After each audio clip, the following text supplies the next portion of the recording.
Good morning, ladies and gentlemen. Let me first of all welcome you all to Madrid. The weather isn't normally this bad, and I have to say this partly accounts for the fact that I was delayed for a few minutes, and please forgive me for that. Let me first of all say how happy we are to be here with you all today, and I would particularly like to thank the Spanish Ministry of Defense for hosting this event in this building. And I would also like to thank EINIRA and the US Embassy for their support. I'm sure there are a lot of other institutions I should be mentioning. Those that I'm not mentioning, please forgive me for not doing so.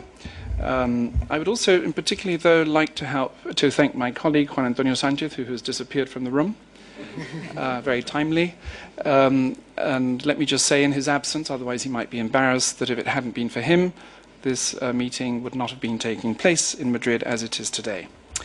Having said that, let me say a little about the Real Instituto Elcano, the Elcano Royal Institute for International and Strategic Studies. We like to see ourselves as Spain's leading international relations think tank. This is a bit boastful, of course, but hopefully a lot of people in the room would agree with this view. We are a relatively young institution, born in 2002, and basically we try to deal with all aspects of international affairs that are of relevance to Spain. So we are a generalist think tank rather than a think tank that concentrates on specific areas. I would like to share with you this morning, by way of introduction, a few very broad general remarks about Spain's role in the world, Spain's position in the world. Before I do so, if anyone is interested in this topic beyond and above what I'm going to say this morning, I would like to point them to an article of ours called Spain and the G20, a strategic proposal for enhancing its role in global governance, which is available on our website, where you will find a lot of the data and in particular the arguments that I'm going to raise in greater detail.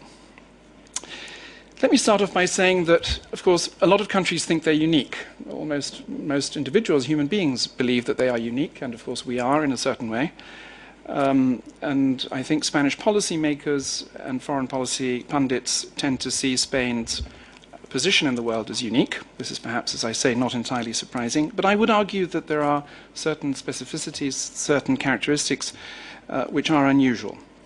And I would argue that these characteristics have made it difficult for Spain to define its role in the international system. Let me mention a few of these features. First of all, of course, Spain was once a very powerful empire, in fact, once one of the most powerful empires in the world, up until the 18th century, basically, and it then rapidly lost this position of hegemony in the 19th and early 20th century. And in a relatively short period of time, it had to experience a rather painful transition from being this very powerful global empire to being a relatively backward, irrelevant, almost pariah state. And I think it's unusual. There are actually very few historical examples of a country which has experienced such a dramatic and speedy transition.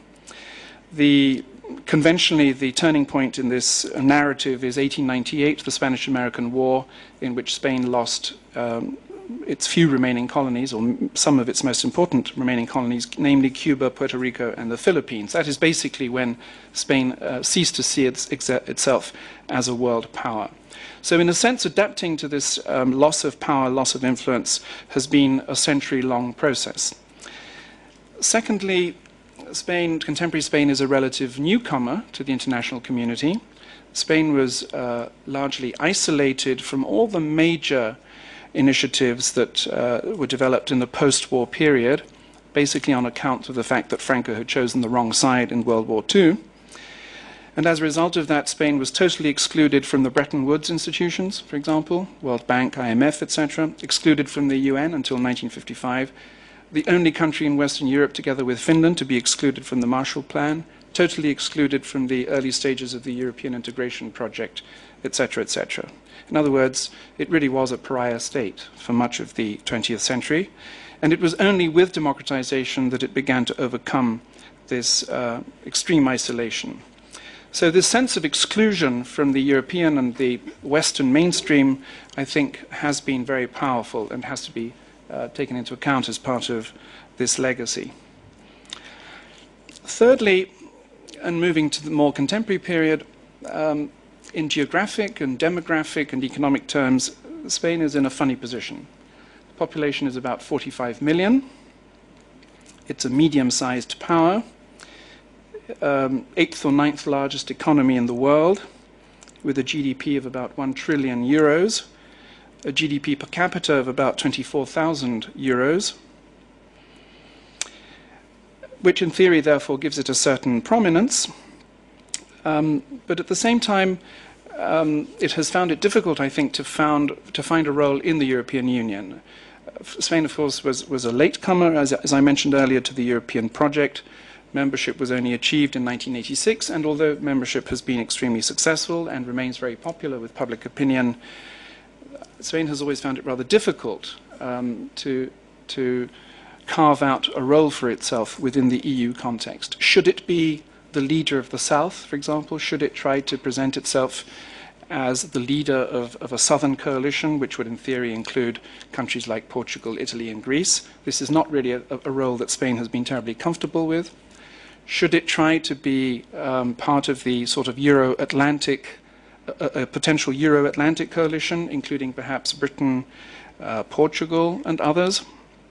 Or should it try to form part of what we might call a Eurocentric bloc, consisting essentially of France, Germany, and others? As I say, I think the last 20 years have been characterized by, 25 years, by a quest for the definition of a role within the EU. And of course, Spanish policymakers and Spanish actors generally feel that the EU, that EU membership is not the be-all and the end-all of Spain's role in the world.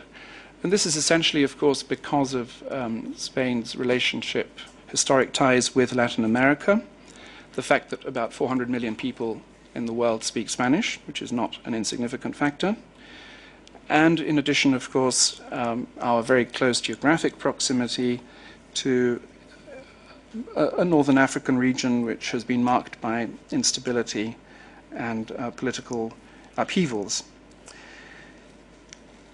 In terms of its other credentials, Spain, of course, as you know, is a member of NATO since 1982, and again has felt rather awkward about playing a role in NATO. NATO membership has never really been popular. In a sense, unlike the European project, whose democratic legitimacy has never been in doubt, NATO membership has really always been seen in the light of Spain's rather uneasy bilateral relationship with the United States.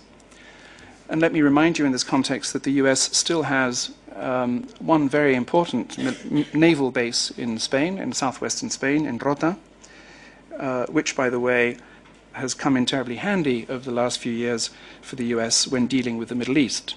A lot of the flights in and out of the Middle East during the two Iraq wars have used this military base.